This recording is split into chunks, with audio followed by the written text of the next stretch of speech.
I'll give it a wee bit of time for people to join in and whatever. It's been a very random put together live video, but I think this is definitely doing a wee bit of conversation about.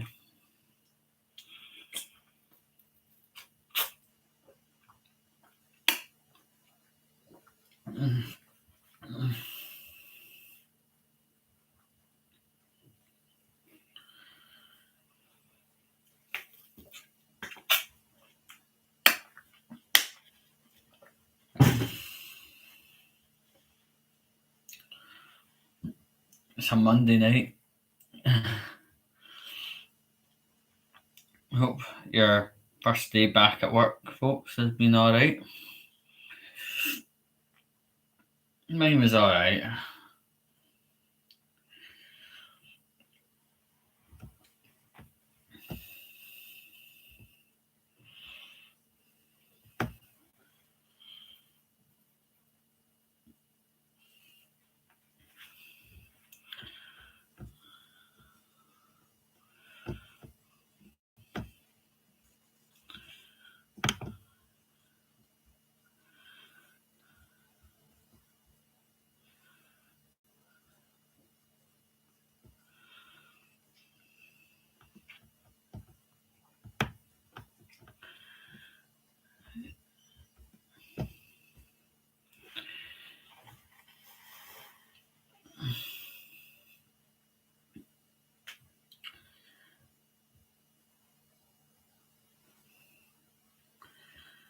I'll give it another minute and then we'll get rattled right into it, to be honest. It's a fair amount to talk about and I want to get it done the best way possible.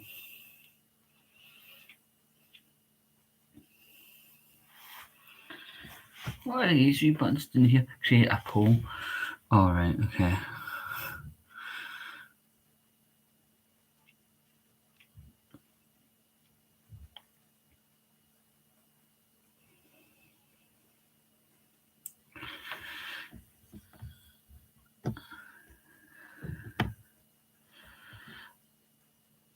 Oh yes, I've got it in the history.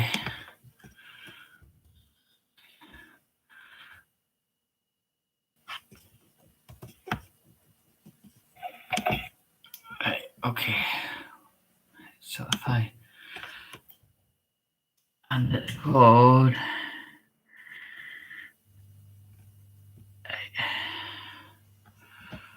I'm gonna have to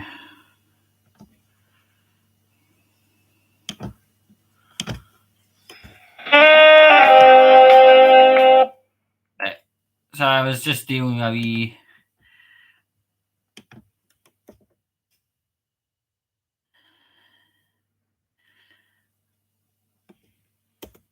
this is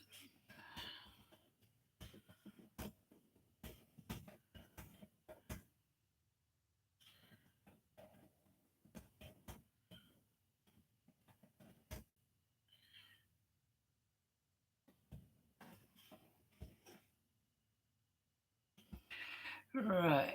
Okay. Right. Okay. So I'm going to give what you call the origin stories first. Right. Extinction Rebellion is a parent of the situation. Animal Rebellion is just a side project of Extinction Rebellion. Oil Rebellion is the same, right? It's essentially right at the root and nub of the situation, right up at the top of the tree, Extinction Rebellion.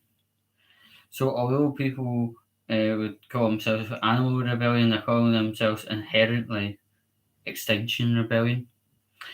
And Extinction Rebellion have been floating about for some years now, and it seems when they do a kind of I may be wrong by calling it, but an exhibition, right? They do things like block up a Gow Street with a purple boat, technically Gallagate, and Gallowgate's an A road. So if you decide to block multiple lanes with a big boat, you're going to get in a lot of trouble with police. And interestingly enough, I actually know a police officer that can tell me that the boat is actually in an impound somewhere.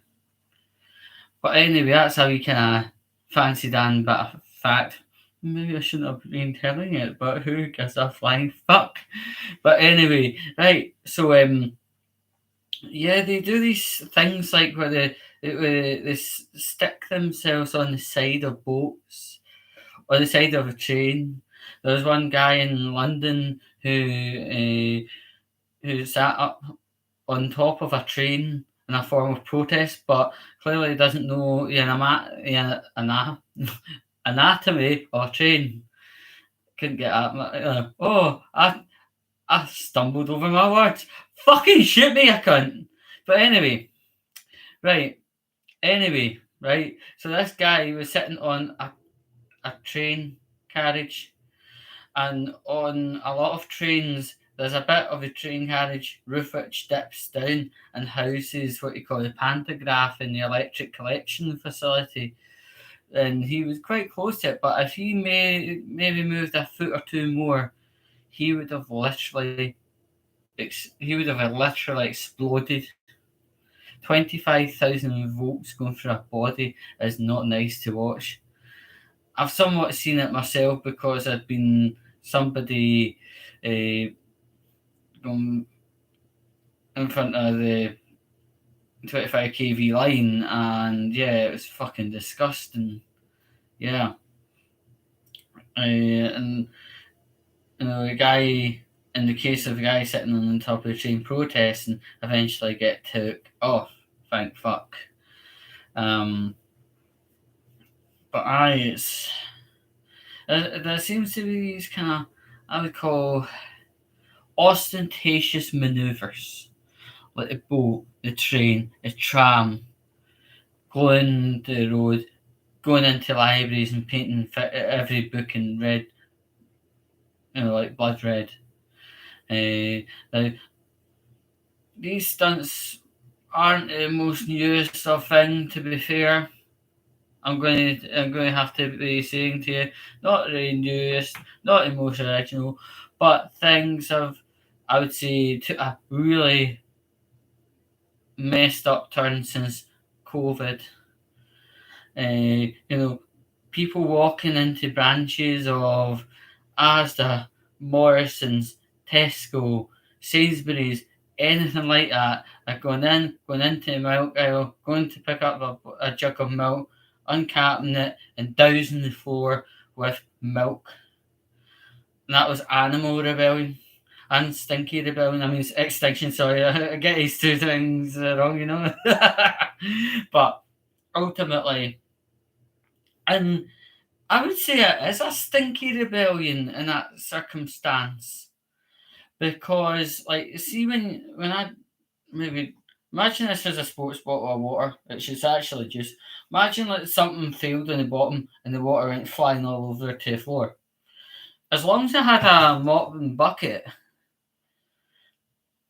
it would be cleaned up fine.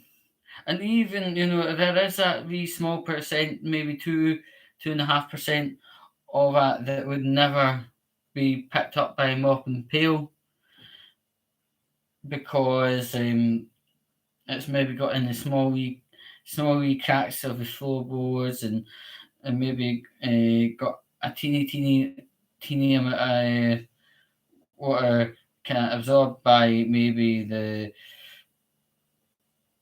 skirting or something like that, right? When it comes to that and water, that small 2%, it's not a problem. The air's naturally warm in a house or wherever. Give it a couple of hours and it'll be not seen or heard of anymore. Right? Bit of a different when it comes to milk. If somebody did, imagine this as a milk bottle, and then it just went, right? In a house or a eatery place, well, although you although you've isolated the issue and mopped up that 98% of the milk, that 2% has gotten into the floor. Quite a lot of restaurants is wooden floor, but maybe a bit into the skirting, right? That's not the only issue. Milk is a biochemical, not a bomb like biochemical, but there's a lot of biology when it comes to milk. And that milk that can't be gotten or has fell into the cracks and crevices and skirting, etc., there will be an extremely haunting smell unless they get the root and nub of where that 2% of the milk has gone. There's going to be a horrible smell. There's going to be a lot of time spent trying to clean and get round this absolute stinker.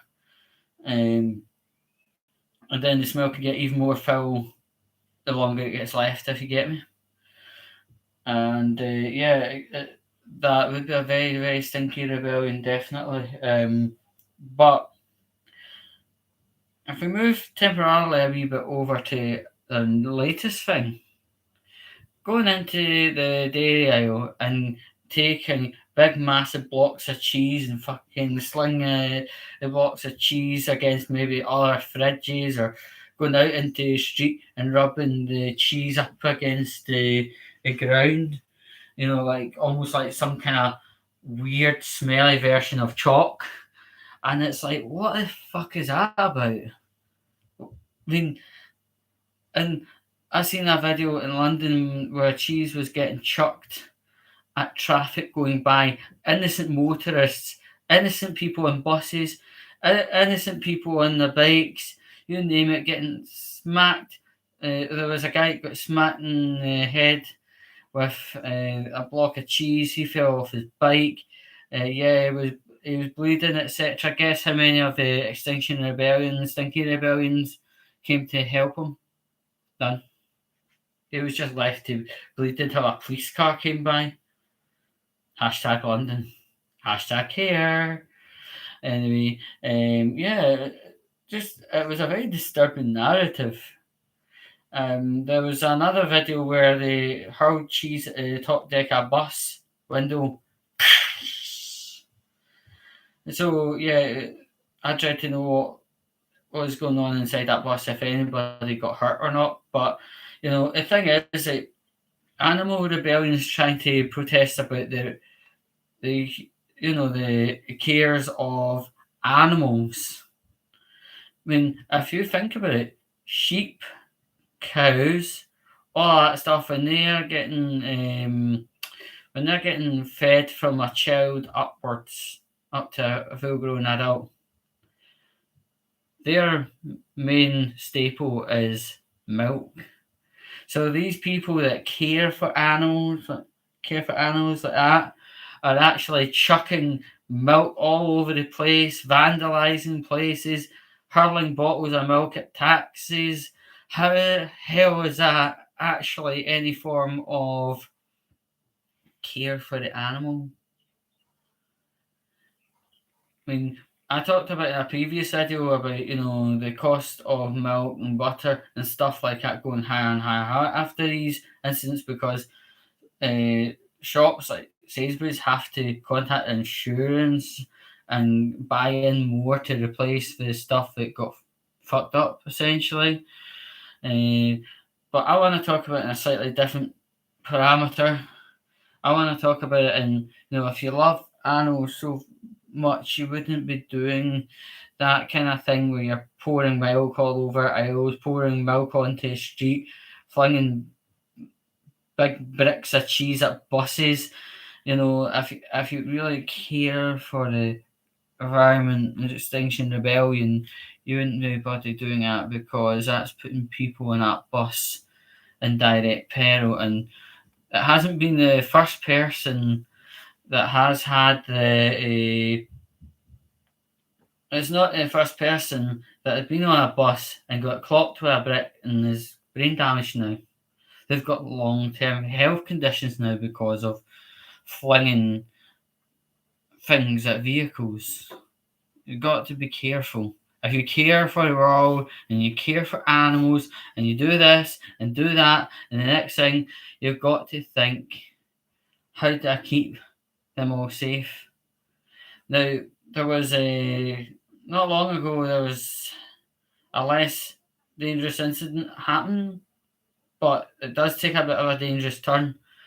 A place called Thales, a technology provider who is within sight distance of the Queen Elizabeth Hospital in Glasgow,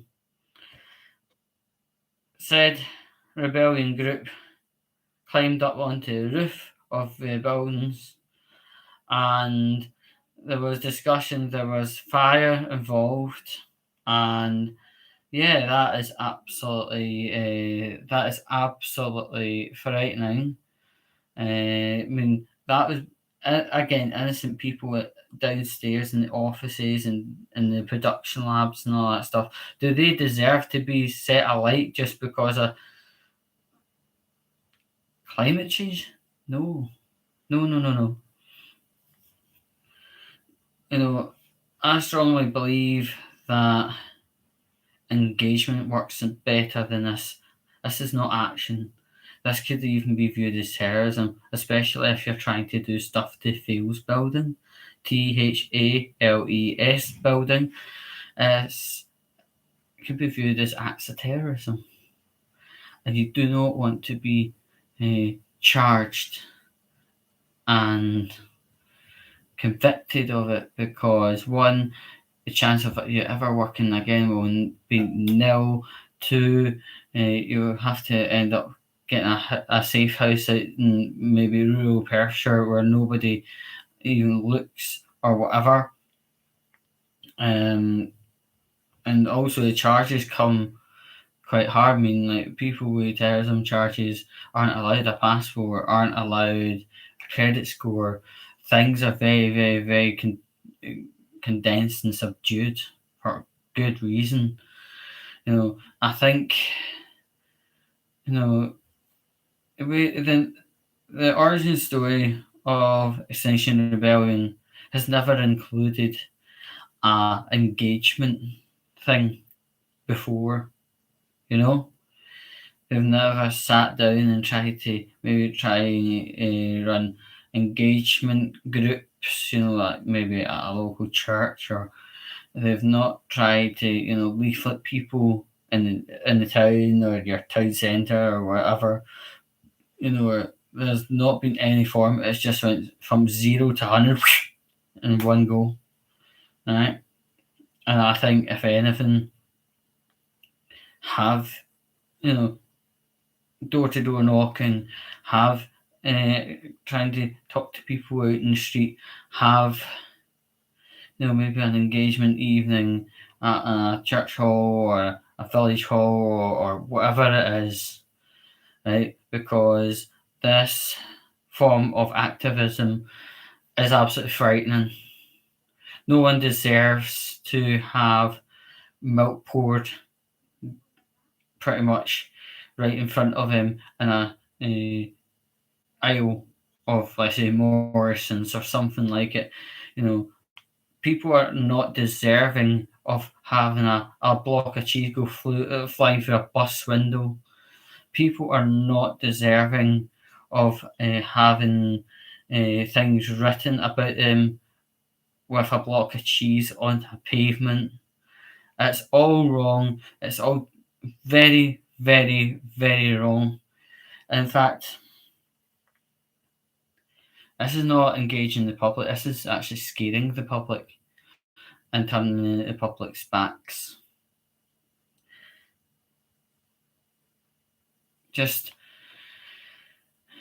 if anyone is watching from Extinction Rebellion, just think you've actually missed a step before direct action, and that's called engagement and information. This direct action is hurting the innocent. It's hurting the people, let's say, on bikes, on buses. It's mammothly inconveniencing the person who are on that train with the person glued on the top of the carriage.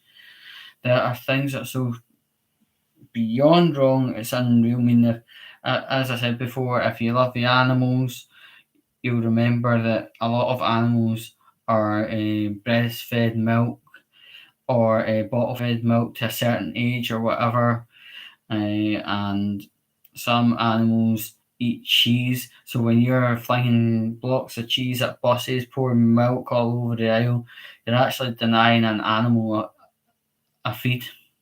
How do you feel? How do you feel, honestly? Because I don't think it's a potentially right thing, to be fair. And, I think the way the world is at this point in time, we don't need to be terrorised or frightened or denied milk, cheese, and other items. If anything, you'd probably find out engagement is actually a better option, and everyone comes on to the cause better, and this direct action frightened everyone back into a house.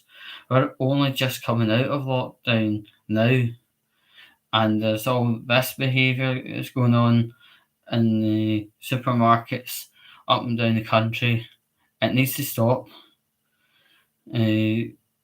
Vandalism charges are dealt with through the criminal damage thing. Criminal damage, again, that could get remand. And remand, you won't be able to go around throwing milk all over the remand wing, or dropping cheese out the window or something like that, because you won't have that option. I dare say in the going forward, engagement is better than terrorising us. See, back in the 80s, this kind of behaviour would have been getting people sent to would deleted, never be seen again. There's no need to be terrorising people. There's no need to be causing slips and trips because milk's all over the dairy aisle. There's no need for it. It's wasteful. Remember, we're going through a cost of living crisis, right? And also an availability crisis. I mean, we went through a few availability crises between 2020 and current day, and that actually included milk as well. So if you want to do that, you're denying a family milk, a baby milk, a baby goat milk, a baby cow milk. This is not helping anyone. It's actually hurting people all over the place, actually. We just need to think about doing something apart from all these massive, lewd, and obscene acts. Get back to the drawing table. Invite people down to a hall. Chat to people in the town centre. Show them some truths. Show them some facts. Win them over instead of frightening them. Anyway, did you notice the zippy I'm wearing today? It's a Valentino Rossi MotoGP hoodie. Yeah. Hello, Mr. Extinction Rebellion. How you doing?